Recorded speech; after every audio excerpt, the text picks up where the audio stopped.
Welcome to Mayhem Monday, where you watch me tumble my way trying to make this pie. It looks good, it tasted good, but I had quite a few mishaps. The sun, there we go. Yeah, this is the pie finished, and it's made with homemade pumpkin puree. And we're going to take you guys, well, me, not we. We're just going to eat it, but I'm going to take you through how to make it. Hello, you guys. Get your hands out of your pants, honey. Okay, you guys, we are going to be making a homemade pumpkin pie today with homemade pumpkin puree, which I've never done before. So we're going to be going through this together for the first time. But I was given this. Look how cute this is. Isn't that the cutest? My mother-in-law gave it to me as a gift. So we obviously have to make pumpkin pie in it. Let's get started on this journey, shall we?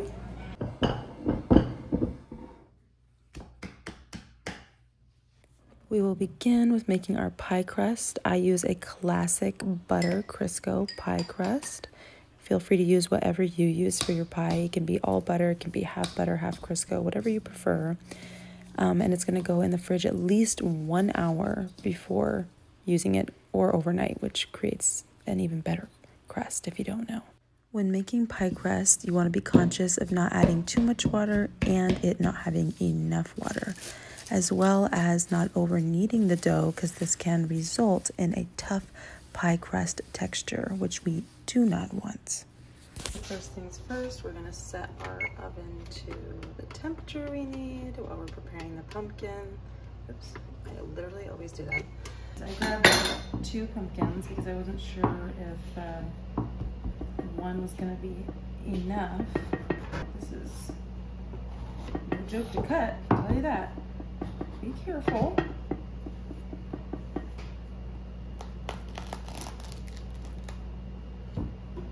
Well, that did not go as smoothly as I would have hoped. Honestly,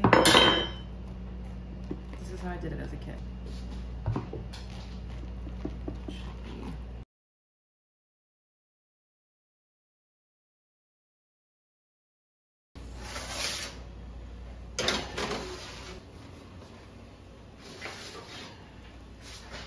They look pretty dang soft to me. I don't have a food processor. So. She is the food processor. This is easier than I thought. Not that I necessarily thought it was going to be hard, but it's literally just a 1-2 step process. Ready for the moment of truth, you guys? We're gonna find out if this works or not. It's not going well so far. You know, we do have an immersion blender. Let's see if that helps. Moral of the story: have a food processor. Oh, a food processor. Get one if you're doing this. Just make your lives easier. Time to roll out our pie crust. I am kicking myself because I don't have parchment paper or wax paper right now. I'm literally out of both. And I was just at the store yesterday. We're just gonna do it on the kitchen counter the old-fashioned way. If you're going to do it this way, just make sure that your dough is very cold, your surface is well floured, and that you're turning your dough while you're doing it to avoid this issue, okay? Disasters are up in the air today. We're going to get parchment paper. Wax paper. Alright, you guys. I've got my stuff. Safety first, guys. If I can get my safety on.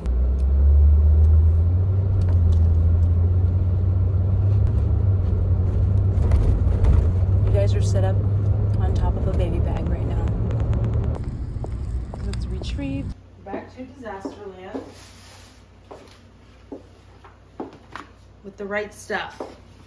And of course I've left my pie dough just sitting out here at room temperature, which is not optimal, you guys. This is not You want your pie to be cold, okay? You want it to be cold.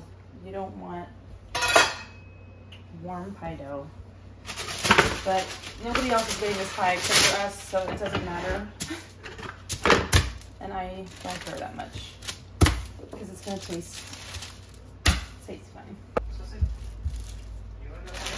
Look at that, you guys. Way better.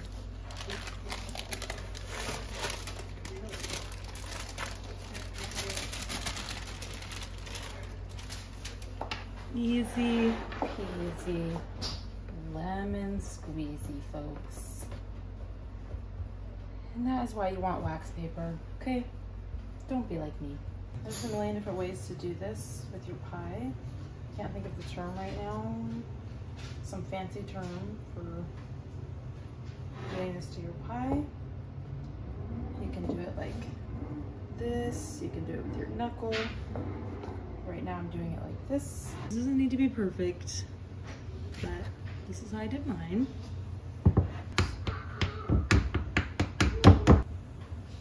Beans or rice as pie weights, or you can just use actual pie weights.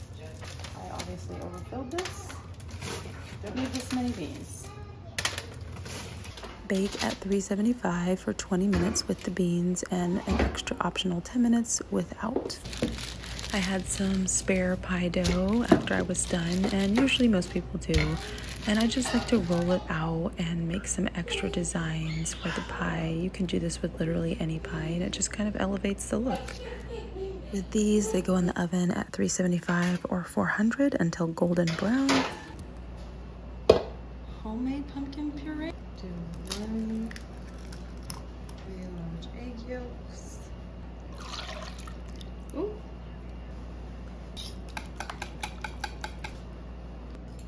Well, you guys, typical me, I wasn't recording when I started putting all this in there, but we've got the ginger, cinnamon, flour, I think the nutmeg? No, salt. Got salt in there. Now I like to put all of my dry ingredients in the bowl afterwards for this recipe. Feel free to sift all your dry ingredients together though, beforehand, before mixing it in. That's what most people do. This is just a way for me to save on dishes, and it turns out the same. Little side note, it was interesting to see that the pumpkin was lighter in color than what you would get from canned pumpkin at the store. I did wind up with an organic pumpkin, so that may be why I'm unsure, but it was delicious. So you guys let me know in the comments if you tried this recipe, if it was good. Lastly, I did end up with one wee disappointment. Turns out you can't even put the lid on it.